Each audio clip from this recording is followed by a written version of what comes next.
What happens when a country cut off from the West decides to build its own motorcycles? In the GDR, the answer was a fleet of two-wheeled legends that would carry generations through city streets, winding country roads, and even across borders. These machines were no luxury toys. They were built to last, to move people, and created with the creativity that comes from having to make the most of limited resources. From the factories in Zschopau, Suhl, and Eisenach, here are 12 of the most legendary motorcycles that shaped East German riding culture and continue to inspire riders and collectors worldwide to this day.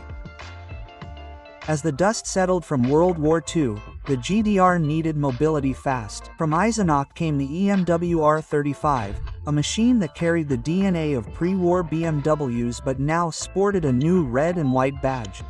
This was East Germany's answer to chaos, a motorcycle that could take a beating and still keep going.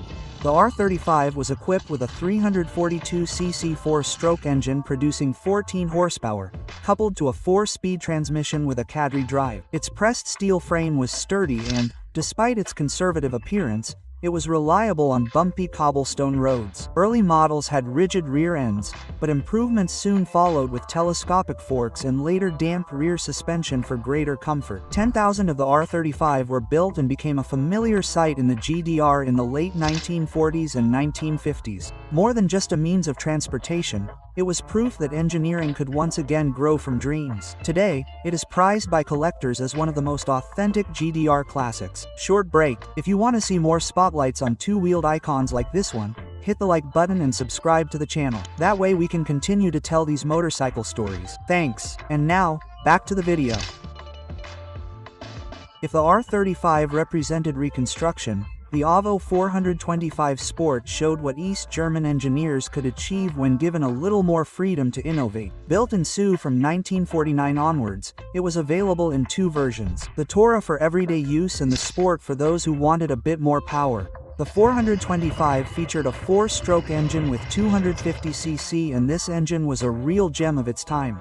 With an overhead camshaft, hairspring, valve springs and magneto ignition, it was advanced compared to many contemporary engines. Depending on the version, it produced 14 to 15.5 horsepower, enough for over 110 kilometers per hour. But it wasn't just the engine that made the AVO famous. Drivers called it the steam hammer because of its deep, powerful sound that resonated through the streets of the GDR. A double cradle frame, telescopic fork and rear suspension made it stable enough for a sidecar, but at the same time agile on its own. With over 200,000 units built, the 425 achieved legendary status, which it still retains today.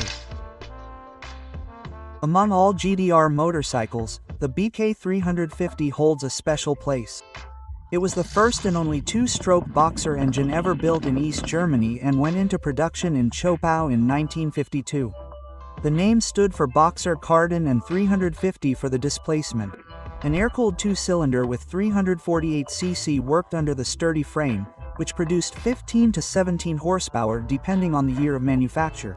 The power was transmitted to the rear wheel via a 4-speed transmission with a Cadre drive, which gave the BK50 a smooth and low-maintenance ride compared to chain drives. The motorcycle weighed only 142 kilograms, but still reached 115 kilometers per hour. Impressive for its time.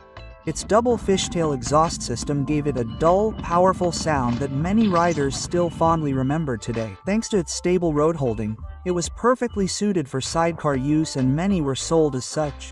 Although only around 43,000 were built before production ended, the BK 350 remained one of the most technically unique motorcycles from the GDR. If there was one motorcycle from the GDR that deserves the title of legend, it is the MZRT 125. Originally based on pre-war plans by DKW, the model was revived in Zschopau after the war and quickly became the most copied motorcycle design in the world. By the 1950s, it had already made its mark worldwide, inspiring models such as the BSA Bantam, the Harley Hammer and even early Yamahas. The RT153 was equipped with a 123cc 2-stroke cylinder that produced around 6 horsepower, later improved to 6.3 horsepower. Light, simple and extremely economical at just 2.3 L per 100 kilometers, it was the first step into motorcycling for many. Affordable, reliable and easy to repair. Technically, it featured a telescopic fork, a closed chain case, and larger drum brakes in the 3 version. These improvements made it safer and more comfortable without losing its robust simplicity. By the end of the 1950s, 10,000 had been built, and the RT's DNA was already changing the global motorcycle scene. In the early 1960s, the GDR needed a motorcycle that could easily cope with everyday life, and the MZ ES 150 delivered exactly that.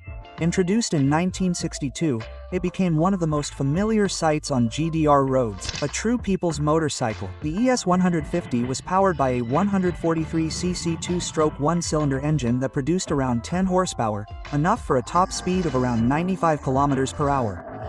But it was less about speed than about getting workers to work, pulling sidecars, or transporting loads on the rear carrier.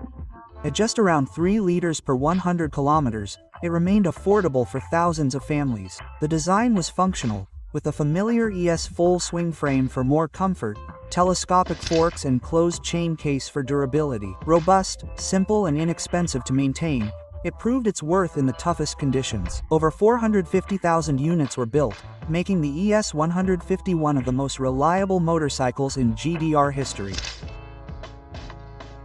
For GDR riders who wanted to travel further, the ES 250 Trophy was the answer.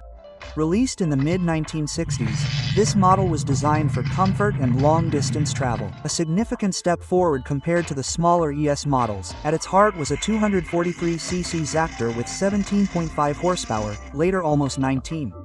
This allowed the rider, passenger and luggage to travel across the country at almost 120 km per hour. Elastic engine mounts reduced vibrations, while the full swing frame ensured stability even with a sidecar.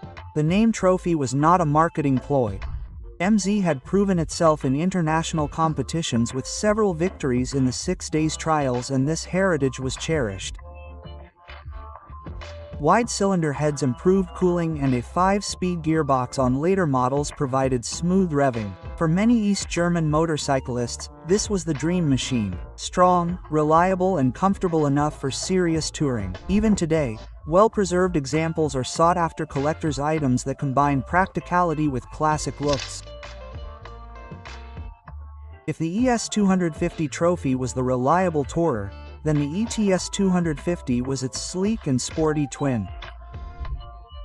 Launched in 1969, it immediately stood out as one of the most stylish motorcycles ever built in Schopau and was clearly aimed at export.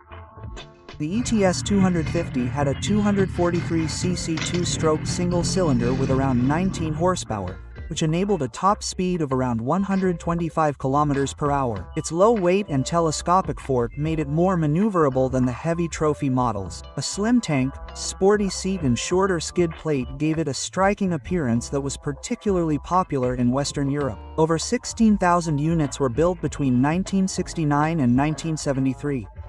Many of them were exported to places including Great Britain, France and West Germany. It was considered reliable and stylish at the same time, something that was not always associated with GDR motorcycles. Today, the ETS 250 is one of the most sought-after MZ models, as it combined everyday practicality with a genuine sporting spirit. In the early 1970s, MZ wanted a small motorcycle that was simple, robust and could be built in large numbers. The result was the TS 150, which was introduced in 1973.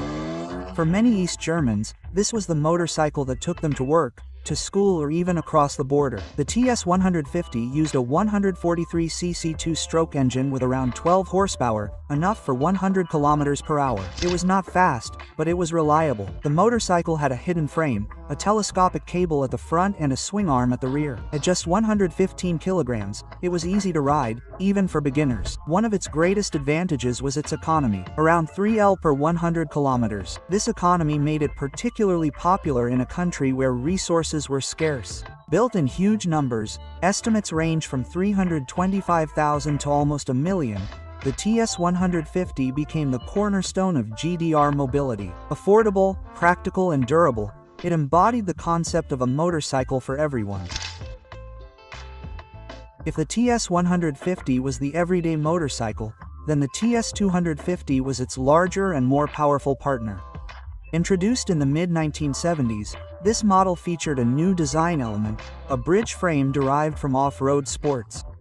Stronger and stiffer than previous frames, it improved handling and durability, especially on poor roads. The engine was a 23cc two-stroke single-cylinder with 17 to 19 horsepower depending on the version. Elastic motorcycle suspension reduced vibration and, together with the telescopic fork and swing arm, the TS250 was comfortable, even on longer journeys. The top speed was around 125 km per hour, making it one of the most versatile GDR motorcycles. Weighing in at around 150 kilograms, it offered a good balance of stability and handling. Riders could choose between a standard and luxury version, the latter with chrome parts and a more comfortable seat. Built until the early 1980s, the TS2501 proved its worth as both a commuter and a gym bike, becoming the backbone of East German motorcycle manufacturing. Short break, a big thank you. Your support really drives this channel. If you've enjoyed the journey so far, hit like and subscribe so that we can bring you even more in-depth stories about classic motorcycles. Now let's continue with the video. In the mid-1980s, MZ renewed its model range with the ETZ series, and the ETZ 125 became the small but powerful entry-level model. Introduced in 1985, it marked a significant advance in design and technology compared to the older TS machines. Powered by a 123cc two-stroke engine with 10 to 12 horsepower, depending on the version, it reached almost 100 km per hour. The engine was mounted in a modern bridge frame with elastic suspension, which made it quieter and more stable. Particularly noteworthy were the innovation's 12-volt electronics, halogen headlights and an optional disc brake at the front, features that were previously hardly known on smaller GDR motorcycles. At around 118 kilograms, it was light and agile, perfect for younger riders. Export models were particularly popular. Thousands went to Western Europe. The ETZ 125 proved that MZ could still build modern, practical and everyday motorcycles even in the last years of the GDR.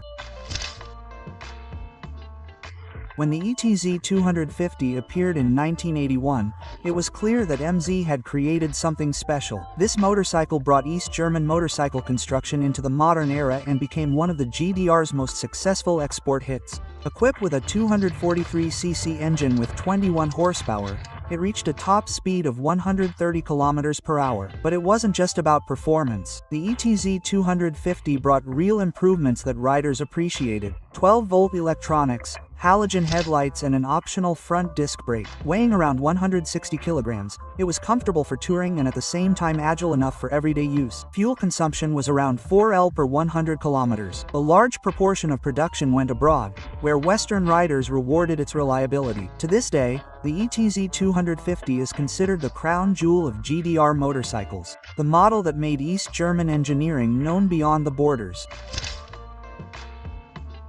While MZ built motorcycles, Simpson & So produced the most famous moped in the GDR, the Simpson S51. Produced from 1980 onwards, it quickly became an everyday vehicle for young people, workers and anyone who needed affordable and reliable mobility. The 50cc two-stroke engine delivered between 3.6 and 5.6 horsepower, depending on the version. That sounds small, but thanks to its low weight of just 78 kilograms, it easily reached 60 kilometers per hour.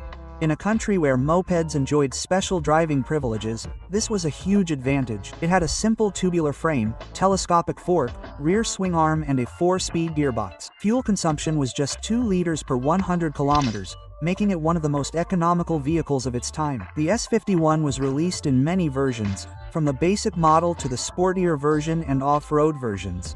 With over 1.6 million units produced, the Simpson S1 outlived the GDR itself and remains a cult classic to this day. Its swinging, iconic and full of character closed the chapter in East German two-wheeler history in unforgettable style. From the EMW Irfen from 1930 to the Simpson S51, these 12F machines demonstrate the East German engineering that shaped the history of two-wheelers. Built with constraints, yet reliable and inventive, they carried workers, students and travelers for decades. Many are still running today, a testament to the durability that made them famous far beyond the GDR. If you enjoyed this journey through iconic GDR motorcycles, subscribe to the channel, click on the like button and share the video with other riders. Your support keeps these stories alive.